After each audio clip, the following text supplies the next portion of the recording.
ইংরেজি শেখার জন্য সবচেয়ে ভালো উপায় কি?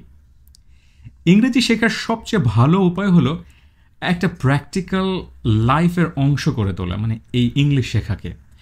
রেগুলারলি আপনাকে ইংরেজি বুক পড়তে হবে, মুভি দেখতে হবে, গান শোনা প্রয়োজন হলে শুনতে হবে, বন্ধুদের সাথে ছোট ছোট কনভারসেশন ইংরেজিতে প্র্যাকটিস করার চেষ্টা করতে হবে। ইন্টারনেটে যে সহজলভ্য বিভিন্ন অ্যাপ যেমন ডুওলিঙ্গো, ইউডেমি বা ইউটিউবের বিভিন্ন টিউটোরিয়াল আপনাকে দেখতে হবে। সর্বোপরি একটা বিষয় খুবই জরুরি, শেখার অভ্যাস গড়ে তুলতে হবে। শেখার সময় একটা মজার কোনো উপায় বেছে নিলে সেটা আপনার জন্য অনেক সহজ হবে, কোনো গেমস, কোনো ইন্টারেস্টিং মুভি বা যে কোনো বিষয়।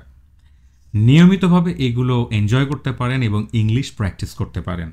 এইভাবে আপনার ইংরেজি শেখাটা সহজ হয়ে উঠবে।